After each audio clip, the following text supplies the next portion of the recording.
கோடை காலத்துல நம்ம சருமத்தை எப்படி பாதுகாக்கிறது? முக்கியமாக நம்மளுடைய முகம். நிறைய பேருக்கு முகம் கருத்து போற மாதிரி. இந்த மே மாசம்லாம் வந்து பார்த்தோம்னா, வெயில்ல போயிட்டு வந்து "என்ன இவ்ளோ கருத்து போயிட்டீங்க?" அப்படின்னு கேட்குற மாதிரி ஒரு சிலர் ஆயிடும். ஏன்னா வேற ஆப்ஷன் கிடையாது. ஆஃபீஸ் போயிட்டு வரணும். டெய்லி ரொட்டீனா வெளியில போயிட்டு வர ஒர்க் இருக்கும். அதுவும் கோடை காலத்துல லீவ் அப்படின்னா நம்ம வந்து சரௌண்டிங் ட்ராவலிங்லேயே இருப்போம். ஸோ புது புது தண்ணீர் மாற்றி நம்ம குளிக்கும்போது ட்ராவலிங்கில் இருக்கும்போதும் ஸ்கின் வந்து ரொம்ப பாதிக்கப்படுறது நம்ம நிறைய பேர். முக்கியமாக நம்ம உடலில் நேச்சுரலாகவே ஒரு ஆயில் செக்ரேட் ஆகணும். இது வந்து ரொம்ப நல்லது. அது வந்து நம்ம கிருமிகள் வந்து நம்ம உடலில் சேராமல் இருப்பதற்கும், சருமம் ரொம்ப ஆரோக்கியமாக இருப்பதற்கும் நமக்கு இந்த ட்ரை ஸ்கின் அப்படின்ற ஒரு பிரச்சனை வராமல் இருக்கணும். இது வந்து பார்த்தோம்னா நம்ம உடலுக்கு தேவையான அந்த எலக்ட்ரோலைட்ஸ் எல்லாமே கொடுக்கும். உடல் சோர்வாகாமல் இருக்கும், சருமம் பொலிவுடன் இருப்பதற்கும், உடல் உஷ்ணத்தை வந்து நார்மலாக நமக்கு கட்டுக்குள் வைக்கிறதுக்கும் நமக்கு இது பயன்படுதுன்னு சொல்லலாம்.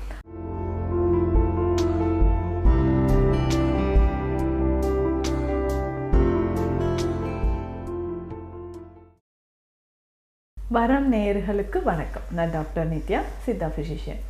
கோடை காலத்தில் நம்ம சருமத்தை எப்படி பாதுகாக்கிறது? முக்கியமாக நம்மளுடைய முகம். நிறைய பேருக்கு முகம் கருத்து போகிற மாதிரி ஆகிடும். நல்லா இந்த மே மாதம்லாம் வந்து பார்த்தோம்னா, வெயிலில் போயிட்டு வந்து "என்ன இவ்வளோ கருத்து போயிட்டீங்க?" அப்படின்னு கேட்குற மாதிரி ஒரு சிலர் ஆகிடும். ஏன்னா வேறு ஆப்ஷன் கிடையாது. ஆஃபீஸ் போயிட்டு வரணும். டெய்லி ரொட்டீனாக வெளியில் போயிட்டு வர ஒர்க் இருக்கும். அதுவும் கோடை காலத்தில் லீவ் அப்படின்னா நம்ம வந்து சரௌண்டிங் ட்ராவலிங்லேயே இருப்போம். ஸோ புது புது தண்ணீர் மாற்றி நம்ம குளிக்கும்போது ட்ராவலிங்கில் இருக்கும்போதும் ஸ்கின் வந்து ரொம்ப பாதிக்கப்படுறது நம்ம நிறைய பேருக்கு பார்க்குறோம். அதுவும் முக்கியமாக ரொம்ப சென்சிட்டிவ் ஸ்கின் நிறைய பேருக்கு இருக்கும். ட்ரை ஸ்கின், நார்மலாகவே ட்ரை ஸ்கின் நிறைய பேருக்கு இருந்துச்சுன்னா கோடை காலத்தில் இவங்க ரொம்ப பாதிக்கப்படுறாங்க அப்படின்னு சொல்லலாம். அப்போ சரும பாதுகாப்புக்கு நம்ம எதையெல்லாம் பயன்படுத்தலாம்? முக்கியமாக நம்ம உடலில் நேச்சுரலாகவே ஒரு ஆயில் செக்ரேட் ஆகணும். இது வந்து ரொம்ப நல்லது. அது வந்து நம்ம கிருமிகள் வந்து நம்ம உடலில் சேராமல் இருப்பதற்கும், சருமம் ரொம்ப ஆரோக்கியமாக இருப்பதற்கும் நமக்கு இந்த ட்ரை ஸ்கின் அப்படின்ற ஒரு பிரச்சனை வராமல் இருக்கணும் இல்லைங்களா? ஸோ இது நமக்கு வெயில் காலங்களில், கோடை காலங்களில் மெயின்டைன் ஆகணும். சருமம் வந்து பொலிவாகவே இருக்கணும்னா ரொம்ப ஈஸியாக, சிம்பிளாக, இயற்கையான வழிமுறைகள் நிறைய இருக்குது. இதை ஃபாலோ பண்ணாலே நம்ம சருமத்தில் வந்து எல்லாமே இந்த தாக்கங்கள் இல்லாமல் ஆரோக்கியமாக இருக்கும்னு சொல்லலாம். சிம்பிளாக நம்ம வீட்டில் இருக்கக்கூடிய விஷயங்கள் மட்டுமே சொல்கிறேன். இதை ஃபாலோ பண்ணாலே போதும். முக்கியமாக நம்ம குளிக்கிறதுக்கு சோப்பு பயன்படுத்துவதற்கு பதிலாக குளியல் பொடி பயன்படுத்துறது, இதுதான் எல்லாருக்குமே பெஸ்ட் அப்படின்னு சொல்லலாம். குளியல் பொடி பயன்படுத்தும் போது என்னென்ன நன்மைகள் நமக்கு கிடைக்குதுன்னா, ரொம்ப ட்ரை ஆகாது. ஸ்கின் வந்து ட்ரை ஆகாமல் அந்த மாய்ஸ்சர் வந்து நமக்கு மெயின்டைன் ஆகுது அப்படின்னு சொல்லலாம். அதே மாதிரி சின்ன சின்ன கொப்புளங்கள் வரும் இல்லைங்களா?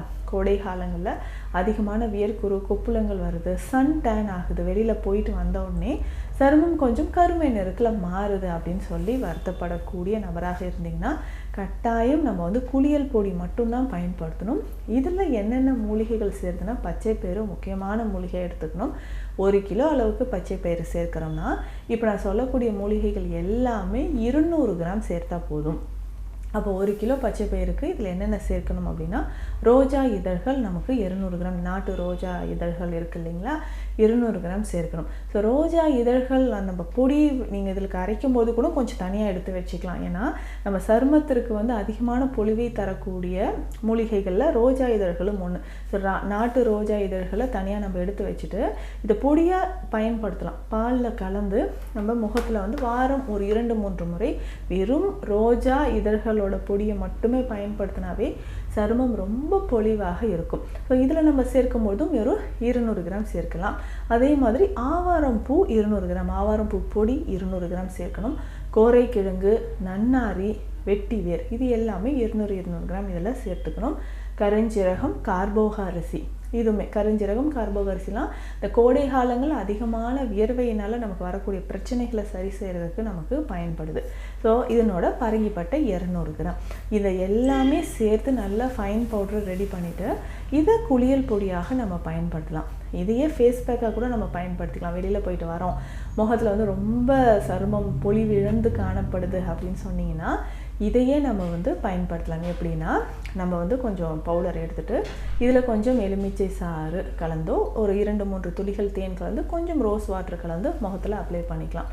ஸோ இதையே நம்ம வந்து ஃபேஸ் பேக்காக பயன்படுத்தும் போதும் முகம் நமக்கு நல்ல பொலிவாக, சருமம் வந்து பளபளப்பாக இருக்கும் அப்படின்னு நம்ம தெரிஞ்சுக்கலாம். ஸோ இது எல்லாமே நம்ம பயன்படுத்தும் போது முகம், சருமம் நமக்கு பொலிவாக இருக்கும். அடுத்ததாக நம்ம சில விஷயங்கள் ஃபாலோ பண்ணோன்னா, தண்ணீர். ஒரு நாளைக்கு குறைந்தது 3லிருந்து 4 லிட்டராவது நமக்கு தண்ணீர் குடிக்கிறது ரொம்ப ரொம்ப அவசியம். ஸோ இந்த மாதிரி நம்ம தண்ணீர் குடிக்கும்பொழுது உடலில் அந்த நீர்ச்சத்து நமக்கு நல்லாவே மெயின்டைன் ஆகுது. ஸோ நீர்ச்சத்து மெயின்டைன் ஆகும்பொழுது நம்ம உடலில் இருக்கக்கூடிய கழிவுகள் வெளியேற ஆரம்பிக்குது. அடுத்து முக்கியமாக நம்ம ஃபாலோ பண்ணக்கூடிய விஷயங்கள், ப்ரோட்டீன் டயட் கரெக்டாக மெயின்டைன் பண்ணணும். ஸோ சரும பாதுகாப்புக்கு நமக்கு ப்ரோட்டீன் ரொம்ப ரொம்ப முக்கியம். ஸோ வெயில் கோடை காலங்களில் வந்து பார்த்தோம்னா ப்ரோட்டீன் நமக்கு கொஞ்சம் லாஸ் ஆகும். ஸோ அதை வந்து பேலன்ஸ் பண்ணுறதுக்கு ப்ரோட்டீன் டயட் வந்து எடுக்கணும். இதில் முக்கியமாக முளைக்கட்டிய பச்சை பயிறு இளநீரில் போட்டு நம்ம சாப்பிட்ணும். இது எப்படின்னா, நம்ம வந்து ஒரு முழு இளநீரை ஓப்பன் பண்ணிவிட்டு இதில் 1 ஸ்பூன் இல்லைன்னா 2 ஸ்பூன் அளவுக்கு பச்சை பயிறு இதற்குள்ளே போட்டுடணும். ஸோ இளநீருக்குள்ளே இந்த பச்சை பயிரை போட்டு வச்சுட்டு காலையில் இந்த பச்சை பயிரை நல்லா மென்று சாப்பிட்டுட்டு அந்த இளநீரும் நம்ம குடிக்கணும். ஸோ இது வந்து பார்த்தோம்னா நம்ம உடலுக்கு தேவையான அந்த எலக்ட்ரோலைட்ஸ் எல்லாமே கொடுக்கும். உடல் சோர்வாகாமல் இருக்கும், சருமம் பொலிவுடன் இருப்பதற்கும், உடல் உஷ்ணத்தை வந்து நார்மலாக நமக்கு கட்டுக்குள் வைக்கிறதுக்கும் நமக்கு இது பயன்படுதுன்னு சொல்லலாம். அதுக்கப்புறம் நம்ம முகம் பொலிவாக இருக்கிறதுக்கு தினமுமே தயிர், இந்த தயிர் மட்டுமே எடுத்து முகத்தில் நல்லா அப்ளை பண்ணி ஜென்டிலாக மசாஜ் பண்ணிட்டு வரணும். ஸோ நேரம் கிடைக்கும்பொழுது நமக்கு வந்து முகத்திலும் கழுத்தை சுற்றிலும் ஒரு சிலருக்கு கருமை நிறத்தில் இருக்கும். இது சரியாகணும்னாலும் நம்ம வந்து தயிர் பயன்படுத்தலாம். ஸோ இந்த தயிரை நம்ம என்ன பண்ணணும்னா, வெறும் தயிர் மட்டுமே எடுத்துக்கலாம். இல்லைன்னா இது கூட கொஞ்சமாக நம்ம வந்து கஸ்தூரி மஞ்சள் சேர்த்துக்கலாம். கொஞ்சமாக கஸ்தூரி மஞ்சள் சேர்த்து நல்லா மிக்ஸ் பண்ணிவிட்டு முகத்திலும் கழுத்தை சுற்றிலும் கருமை நிறத்தில் இருக்குன்னா அந்த இடத்துல நம்ம நல்லா ஜென்டிலாக மசாஜ் பண்ணிவிட்டு கொஞ்சம் நேரம் கழித்து நம்ம வாஷ் பண்ணிடலாம். அதுக்கப்புறம் பசும் பாலை வந்து ஒரு காட்டனில் டிப் பண்ணி முகத்தில் நல்லா வைப் பண்ணி தொடச்சிட்டு அதுக்கப்புறம் குளிர்ந்த நீரில் நம்ம வாஷ் பண்ணிக்கிட்டே வரலாம். ஸோ இது தொடர்ந்து நம்ம செய்யும்போது முகத்தில் இருக்கக்கூடிய டெட் செல்ஸ் நமக்கு மறைய ஆரம்பிக்கும். சருமத்திற்கும் இது வந்து பொலிவு தரக்கூடியதாக இருக்கும். ஸோ இது எல்லாமே நம்ம ஃபாலோ பண்ணிக்கலாம். முக்கியமாக கொஞ்சமாக வேப்ப எண்ணெயை நம்ம பயன்படுத்தணும். 100 ml தேங்காய் எண்ணெய் இருக்குன்னா அதில் ஒரு 20 ml வேப்பெண்ணெய் கலந்து நல்லா மிக்ஸ் பண்ணி எடுத்து வச்சிடணும். இந்த ஆயில் எதுக்கு அப்படின்னு சொன்னோம்னா, குளிக்கிறதுக்கு முன்னாடி, காலையில் நம்ம குளிக்க போகிறதுக்கு முன்னாடி இதை வந்து நல்லா முகத்தில், கை கால்களில், ஒரு சிலருக்கு கழுத்தை சுற்றி ஒரு கருமை நிறம் இருக்கும். ஸோ மூட்டு பகுதியில் வந்து ஒரு கருமை நிறம் இருக்கும். ஸோ இது மாறணும் அப்படின்னா இதை நம்ம வந்து இந்த ஆயிலை பயன்படுத்தலாம். ஸோ இந்த எண்ணெயை நம்ம முகத்தில், கழுத்து பகுதியிலலாம் நல்லா மசாஜ் பண்ணிடணும். மசாஜ் பண்ணிவிட்டு ஒரு அரை மணி நேரம் கழித்து இந்த குளியல் பொடியை பயன்படுத்தி குளித்தாலே நமக்கு முகம், உடலில் இருக்கக்கூடிய வறட்சித்தன்மை இது எல்லாமே குணமாக ஆரம்பிக்குதுன்னு சொல்லலாம். முக்கியமாக தினமுமே கஸ்தூரி மஞ்சள் முகத்துக்கு போட்டுட்டு வந்தோம்னா முகம் வந்து நமக்கு கருமை நிறம் அடையாமல் இருக்கும். இதனோட முக்கியமாக நம்ம என்னென்ன ஃபாலோ பண்ணணும்னா, கற்றாழை சாறு மோர் கலந்து குடிக்கணும். இது தினமுமே நம்ம வந்து கிடைக்கும் போது இந்த கற்றாழைக்குள்ளே இருக்கக்கூடிய ஜெல் நல்லா ஒரு 7 முறை வாஷ் பண்ணிவிட்டு இதை நல்லா மிக்சியில் அரைச்சிட்டு இதனோட மோர் சேர்த்து நம்ம அரைச்சி எடுத்து வச்சுக்கிறோம். ஸோ இந்த மாதிரி நம்ம பயன்படுத்திக்கிட்டே வந்தோம்னா இது வந்து காலையில் ஏதாவது ஒரு வாரத்திற்கு 3 அல்லது 4 முறை காலை நேரத்தில் நம்ம பயன்படுத்தும் பொழுது உடலில் இருக்கக்கூடிய கழிவுகள் நமக்கு வெளியேற ஆரம்பிக்குது. முக்கியமாக வந்து பார்த்தோம்னா நம்ம உடலில் இருக்கக்கூடிய டாக்ஸின்ஸ், ஒரு சிலருக்கு இருக்கக்கூடிய டல்னஸ், ஸ்கின்ல வந்து இருக்கக்கூடிய அந்த டல்னஸ் மறையணும். முகம் வந்து சோர்வாகவே இருக்குங்க, அதிகமான ஒரு வறட்சித்தன்மை இருக்குது அப்படின்னா அதை சரி செய்கிறதுக்கும் நமக்கு இந்த கற்றாழை மோர் பயன்படுது. முகத்துலையுமே நம்ம வந்து கற்றாழையை தடவிட்டு வரலாம். கற்றாழை சாறு எடுத்து அதை மட்டுமே நம்ம வந்து முகத்தில் அப்ளை பண்ணிகிட்டே வந்தாலும் சருமம் நமக்கு பொலிவாக இருக்கும். நிறைய பேருக்கு ஹேர் வந்து ரொம்ப ட்ரையாக இருக்கும். இந்த காலங்களில், கோடை காலங்களில் பார்த்தோம்னா ஹேர் ரொம்ப ட்ரையாக இருக்குன்னா அதை சரி செய்கிறதுக்கும் நமக்கு இந்த கற்றாழை பயன்படுது.